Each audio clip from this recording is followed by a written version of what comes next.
लेकिन आज के युग में लोगों को झूठ ही ज़्यादा छल छलावा झूठ छल भ्रमित व्यक्ति स्वार्थी व्यक्ति अपने अपने हिसाब से करते रहते हैं। बड़े भाग मानुष तन पावा, मनुष्य अच्छे कार्य के लिए ही आता है। अधिक जब स्वार्थ की मात्रा हो जाती है तो भ्रमित हो जाती है। धर्म नहीं होगा तो व्यक्ति जी नहीं सकता है। धर्म वो है जो व्यक्ति को महसूस अंदर कराता है, धर्म बाहर नहीं। माली सींचे 100 घना ऋतु फल आवे चार। तो मौसम जो होता है उसी ऋतु में फल आते हैं। प्रोत्साहन जब भी प्राप्त होता है जब किसी की कृपा होती है। संगति से जीवन परिवर्तन हो जाता है। किसी का जीवन पर्यावरण से परिवर्तन हो जाता है। जो व्यक्ति धार्मिक है, ज्ञानमय है, भक्तिमय है, वो व्यक्ति बहुत प्रकाश करता है, वो प्रकाश पुंज में रहता है। तो संत जो आते हैं कि जीवन में बहुत कुछ समाज को दे जाते हैं और हम और आप समाज में उनको स्मरण करते हैं। चमत्कार कुछ समय के लिए होते हैं और पुरुषार्थ कर्म हमेशा के लिए। कई लोग कर्म ऐसा करते हैं जो पुरुषार्थ भी खत्म हो जाता है, लेकिन सत्य हमेशा स्थायी रहता है। लेकिन सत्य को आदमी धारण नहीं करता है। जीवन जो है मनुष्य का बड़े भाग मानुष तन पावा, मनुष्य अच्छे कार्य के लिए ही आता है।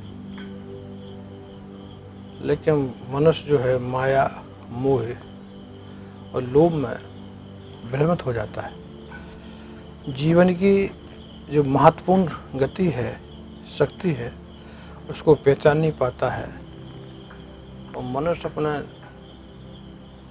उदय पूर्ति के लिए पूरा जीवन संग्रहशील में लगा देता है। कई मनुष्य इस गति को समझ पाते हैं, कई मनुष्य नहीं समझ पाते हैं। जीवन तो बहुत अच्छा है।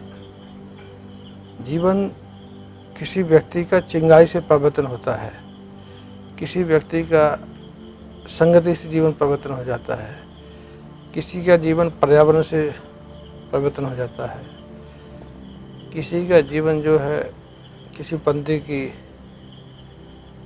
किताब की पुस्तक की पंक्ति से परिवर्तन होता है, किसी का जीवन जो है किसी चित्र से परिवर्तन हो जाता है, किसी का जीवन पशु पक्षी के वाणी से प्रेम से परिवर्तन हो जाता है, किसी मनुष्य का जीवन किसी वृक्ष से, किसी फल से, किसी फूल से, किसी तना से परिवर्तन हो जाता है। वो अपना परिवर्तन करके अपनी ओर धीरे धीरे बढ़ता हुआ चला जाता है। जीवन जो है बहुत अच्छा है।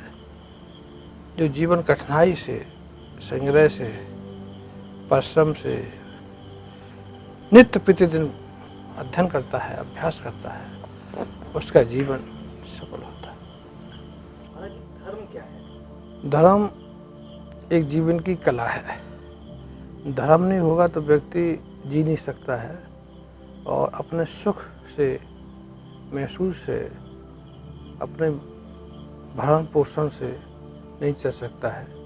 जीवन व्यक्ति को बोध कराता है, जीवन व्यक्ति को रहने की कला बताता है और मनुष्य धर्म के साथ निर्माण करते मुक्ति मोक्ष को प्राप्त कर लेता है। जो व्यक्ति धार्मिक हैं उनके जीवन में शांति होती है, शक्ति जागृत होती है। जो व्यक्ति कुछ कारणवश नास्तिक हो जाते हैं वे जीवन हमेशा कटीले के समान गुजारते हैं। जैसे जंगल में पेड़ कटीले होते हैं, इसी तरह के व्यक्ति के अंदर जो धार्मिक से विमुख हो जाते हैं वे कटीले की तरह हो जाते हैं। उनके अंदर नेतिक सोच, पॉजिटिव सोच खत्म हो जाती है और एक अपने एकाकी हो जाते हैं, समूह में नहीं चलते हैं। जब एकाकी हो जाते तो आदमी भ्रमित हो जाता है।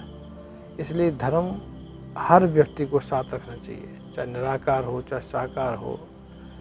जो व्यक्ति धार्मिक है, ज्ञानमय है, भक्तिमय है, वो व्यक्ति बहुत प्रकाश करता है और प्रकाश पुंज में रहता है। उसके जीवन में अंधेरा नहीं रहता है, उदासीनता नहीं रहती है, क्षमाशील होता व्यक्ति। कुछ करने के अंदर उसकी इच्छा शक्ति जागृत होती है, क्रिया शक्ति पैदा हो जाती है, कर्म शक्ति और सक्रिय हो जाती है। वो व्यक्ति अपना धीरे धीरे लक्ष्य में बढ़ जाता है। जीवन तो उतना ही है, जीवन जीने की कला है। धर्म उसके साथ मिल जाए तो नदी में ऐसा हो जैसे जल है, जंगल में है जैसे फलदार वृक्ष हैं, जैसे सुबह सवेरा हो, संगीत की धुन हो, पक्षी कलरव करे, तालाब में मछली नृत्य करे, दर्शन दे, गौ माता के दर्शन हो जाए। धर्म वो है जो व्यक्ति को महसूस अंदर कराता है, धर्म बाहर नहीं है। जो व्यक्ति धार्मिक नहीं है वो व्यक्ति जी सकते हैं, लेकिन उनके अंदर जीवन में शांति नहीं होती है, लक्ष्य नहीं होता है, कीर्ति नहीं होती है, दयालु नहीं होते हैं, क्षमाशील नहीं होते हैं, कूढ़ हो जाते हैं। जो व्यक्ति में कोई असर नहीं होता है। पानी में पत्थर डूबता है और पानी में पत्थर बहुत दिन रहता है, लेकिन 1 इंच नहीं प्राप्त हो पाता है। लेकिन वही व्यक्ति किसी के सत्संग में आ जाए, पत्थर में किसी शिल्पी के अंदर कोई आ जाए तो आकृति बना देता है, सुंदरता बना देता है। जो व्यक्ति हमेशा उस पत्थर को देखते देखते एक दिन वो हो जाता है कि पत्थर में भगवान प्रकट हो जाते हैं। मन जैसे वही पत्थर से मूर्ति बनती है और वही पत्थर जो है फर्श लगाए जाते हैं, बनाए जाते, दीवार में लगाया जाता है। लेकिन जो मूर्ति बनती है वो मूर्ति पत्थर बहुत सहन शक्ति का पत्थर के अंदर प्राप्त हो जाती है और मूर्ति सहन करती है। फिर मूर्ति के अंदर प्राण प्रतिष्ठा होती है, पंच तत्व होते हैं, मंत्रों की ध्वनि से तत्व पैदा किए जाते हैं। वास होता है, अन्नवास होता है, फूलवास होता है, फलवास होता है। धीरे धीरे उसके बाद धार्मिक की गति बढ़ जाती है। धर्म वो नहीं जो एक दिन में सिखाया जाए, धर्म तो स्वभाव से होता है। कई लोग धार्मिक स्वभाव के पैदा होते हैं, कई लोग वातावरण से हो जाते हैं, कई लोग सत्संग से हो जाते हैं, कई लोग सुनने से हो जाते हैं, कई लोग अभ्यास से हो जाते हैं, कई लोग जैसे कहीं मंदिर हो, मंदिर के बाहर कोई व्यक्ति धीरे धीरे धर्मात्म हो जाते हैं। किसी जाति पाति को उसमें भेद नहीं हो, कोई भी बन सकता है। सत्संग आवाज़ सुनते सुनते सुनते इतना बहुत खत्म हो जाती कि जो व्यक्ति महान हो जाते हैं और अपने लक्ष्य निराकार साकार गुणाकार। तो संत रैदास थे, वे हमेशा निर्गुण को मानते थे, धार्मिक थे, सरल थे, अवतारी पुरुष थे। तो संत जो आते हैं ये जीवन में बहुत कुछ समाज को दे जाते हैं और हम और आप समाज में उनको स्मरण करते हैं, उनकी विचारधारा को हमेशा ग्रहण करते हैं। व्यक्ति चला जाता है लेकिन व्यक्ति की विचारधारा नहीं समाप्त होती।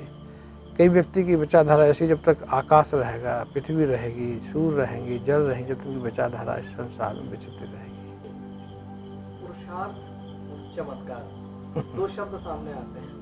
लोग चाहते हैं कि कोई भभूति दे दी और व्यक्ति ठीक हो गया, जल छिड़क दिया, ये हो गया, सीधा प्रकट हो गई कोई चीज अनायास जो मतलब उन्हें असहज कर दे, जो वो ही नहीं सकता उसको चमत्कार स्वीकार करते हैं। लेकिन पुरुषार्थ से उपजी हुई चीजें जो वर्षों का समय लेती हैं उसे चमत्कार नहीं मानते। क्या है कर्म और पुरुषार्थ और कृपा। पुरुषार्थ जब भी प्राप्त होता है जब किसी की कृपा होती है, और कर्म सभी लोग करते हैं। कई लोग कर्म मजदूर करता है, बेचारा सुबह शाम के लिए पेट भर के भोजन नहीं कर पाता है। मनुष्य कर्म करता है, क्या नहीं करता है, कभी कोई ऐसे कर्म करता है जो व्यक्ति को क्रियाशील सदलशीलता बना देते हैं। लेकिन धर्म जो व्यक्ति कर्म में और शक्ति पैदा कर देते हैं। पुरुषार्थ कर्म के माध्यम से चेत जाता है और कृपा के माध्यम से बहुत समृद्धि प्राप्त कर लेता है। भभूति थी जल से जो तो अपनी अपनी आस्था है, श्रद्धा है। कभी किसी की कई लोग कहते हैं कि हमको अंगूठी मिली तो हमको बड़ा काम हुआ। कई लोग कहते हैं जब से नया मकान में आया तो हमारे यहाँ समृद्धि आई। कई लोग कहते हैं हम शादी में गए थे, हमें गाड़ी मिली तो जब समृद्धि आई। उनका अपना विश्वास है, उनके तरीके धर्म के अलग अलग हैं। उसमें भगवान विष्णु भगवान कहते हैं हम हर रूप में है जो ये सबको माने। तो कई लोग जैसे हम दीवार में विश्वास कर लें तो ये फलीभूत हो जाता है। कई लोग जड़ हैं, पेड़ हैं, पेड़ों से मित्रता कर लेते हैं, पेड़ों से बात करते रहते हैं। पेड़ों का हर व्यक्ति अनुभव नहीं कर सकता है। पेड़ों की हर बात नहीं सुन सकता, लेकिन कई लोग पेड़ों से भी सुन लेते हैं और पेड़ भी उनकी सुनते हैं। हमेशा उनके साथ बात करते हैं, उनके मित्रों का नाम रखते हैं कई लोग। तो जो अपना अपना विश्वास है उसको चमत्कार लोग मान लेते हैं। चमत्कार वो है जो मनुष्य नहीं कर सकता, एकाएक घट जब हो चमत्कार, लेकिन हर काम में चमत्कार कोई नहीं हो जाए तो उसकी थोड़ी सी वो है, लेकिन धीरे जब सत्संग में आता है तो चमत्कार समझ लेता है। चमत्कार कुछ समय के लिए होते हैं और पुरुषार्थ कर्म हमेशा के लिए होते हैं। अजगर करे ना चाकरी, पंथी करे ना काम। अजगर हमेशा बहुत स्थूल है, बहुत मोटा है, बहुत, लेकिन अजगर जो है क्रियाशील है। उसके मुख में जो है कभी कोई भोजन नहीं देता, लेकिन चल फिर के शिकार करता है, कि चल के भोजन आहार ढूंढता है, तो वो सक्रिय है। अभी गर्मी का मौसम चल रहा है, पक्षी जो है, कितनी गर्मी है, 50 डिग्री, कई कई जिले में तो 50 डिग्री मौसम हो गया है। चिड़ियों का कोई गोदाम नहीं होता, ना कहीं होता, लेकिन सक्रिय है, सक्रियता है हमेशा। पेट चाहे पानी बरसे चाहे कुछ भी हो, सक्रियता रहती है। तो जो व्यक्ति कर्मशील सक्रिय है वो अपने आप में एक चमत्कार है। और क्रियाशील जब व्यक्ति हो जाता है तो वो व्यक्ति अपने आप में गौरवान समझने लगता है। फिर पुरुषार्थ उसका जागृत हो जाता है। पुरुषार्थ तो हर व्यक्ति करता है, मनुष्य हो चाहे पशु जड़ है, सबके साथ, वो सब महसूस नहीं कर पाते, लेकिन मनुष्य उसको महसूस कर लेता है। मनुष्य करता है, मनुष्य भोगता है। इसलिए पुरुषार्थ मनुष्य कर्म के माध्यम से जागृत कर लेता है। कई लोग कर्म ऐसा करते हैं जो पुरुषार्थ भी खत्म हो जाता है, क्योंकि कर्म जो है कभी कभी जैसे कोई कारण ऐसे हो जाते हैं जो पुरुषार्थ को भी धूमिल कर देते हैं। कई कर्म ऐसे हैं जो पुरुषार्थ को जगा देते हैं। तो पुरुषार्थ कर्म से माध्यम से पुरुषार्थ को जगाया जा सकता है। और उसके बाद जब आदमी पुरुषार्थ के कर्म दोनों टकराते हैं तो उसको चमत्कार के रूप में घटने लगते हैं। यदि चमत्कार जो है कर्म और पुरुषार्थ दोनों इंजन जब आपस में शक्तिपूर्ण होते हैं, आपने देखा कभी ट्रेन में दो इंजन लगे रहते हैं, एक दो ट्रेन है पटरी के, दो इंजन लगे रहते हैं, इसलिए पुरुषार्थ का इंजन लगा हुआ है, उसको महसूस नहीं कर सकते। हीरा किसी को मिल जाए, हीरा की कीमत नहीं, जो समझने वाला वो समझ लेता। कई लोग तो हमेशा हीरा से तम्बाकू और बीड़ी पीने के लिए वो चकमक यूज करते थे। क्या समझे कि हमारा मनुष्य का जन्म कितना मूल्यवान है। अब मनुष्य काय के लिए यहाँ आया है, मनुष्य काय के वो है, मनुष्य यहाँ बहुत अच्छे कार्य के लिए आया है। कई मनुष्य महापुरुष हैं जो आज अच्छे काम कर चुके हैं, हम वो आप उनको पूछते हैं, धारणा देते हैं, नाना प्रकार के तरीके से उनको प्रेरणा लेते हैं। सभी लोग गंगा के स्नान करते हैं, लेकिन गंगा को सब लोग समझ नहीं पाते। आपके घर का जो जल है कुआं का वही जल है, और नर्मदा जल भी है, लेकिन नर्मदा जल और कुआं में बहुत अंतर है, लेकिन उसको आदमी समझे तो। इसलिए जब पुरुषार्थी व्यक्ति कर्मशीलता के माध्यम से लक्ष्य की ओर, आकाश की ओर बढ़ता चला जाता है और व्यक्ति लक्ष्य को पा लेता है। महाराज जी, सत्य क्या है? कई बार ये लगता है जो हमें अच्छा लगता है, जो हमें मतलब सुख देता है, उसी को हम सत्य के रूप में स्वीकार कर लेते हैं। वास्तविक सत्य भिन्न होता है, मूल सत्य भिन्न होता है, लेकिन हम अपनी सुविधाजनक तरीके से स्वादानुसार जैसे नमक लेते हैं, वैसे ही हम सत्य, जैसे झूठ जो है कुछ समय के लिए आकर्षित करता है, लेकिन झूठ कुछ समय के लिए आकर्षित कर स्थायी नहीं रहता है, लेकिन सत्य हमेशा स्थायी रहता है। लेकिन सत्य को आदमी धारण नहीं करता, क्योंकि अपने स्वार्थ बस घटा लेता है। सत्य हर चीज सत्य है, लेकिन सत्य को नहीं मान सकता आदमी। वो कहता है, लेकिन और लोग उसके बोलेंगे हमारा उपदेश को धारण कर रहे हैं, खुद नहीं करता है। सत्य तो सत्य होता है, उसको कोई बहाने को सुने, सत्य तो सत्य है। लेकिन झूठ जो है कुछ समय के लिए आकर्षण करता है, लेकिन झूठ स्थायी नहीं है, स्थायी नहीं है। सत्य हमेशा स्थायी है। लेकिन अज्ञानी लोग असत्य को ही स्वीकार कर लेते हैं। सत्य जब तक खोजते खोजते खोजते वो परेशान हो जाता है। सत्य वो पदार्थ है, ना तो उसको कोई धातु गला सकती है, ना धूप जला सकता, ना जल जला सकता। सत्य सत्य है, लेकिन सत्य कर्म पुरुषार्थ से जागृत हो जाता है। सत्य के लिए बहुत कुछ खोना पड़ता है, सत्य के लिए बहुत कुछ अध्ययन करना पड़ता है। लेकिन सत्य जो है खुद के लिए हो, लेकिन किसी का प्राण बचे उसके लिए, तो उसको उतना बोल देना चाहिए। लेकिन आज के युग में लोगों को झूठ ही ज़्यादा, छल छलावा, झूठ छल।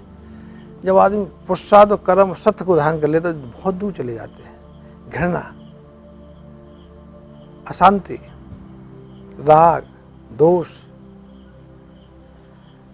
इसके बाद धीरे धीरे आदमी सत्य की ओर बढ़ता चला जाता है। सत्य में आदमी नम्र हो जाता है, सत्य में आदमी धैर्यवान बन जाता है, सत्य समझ लेता है सत्य क्या है। सत्य नहीं होता तो देश नहीं चल सकता है, सही सत्य हमेशा रहता है। सत्य के रूप अलग अलग है, लेकिन आज की दुनिया में क्योंकि तुमने देखा कि धूप की छाया ऐसे चश्मा हो गए हैं कि अप्रैल के महीना में लगता पानी सा बादल हो रहे हैं, लेकिन बादल नहीं है, भ्रम है व्यक्ति का।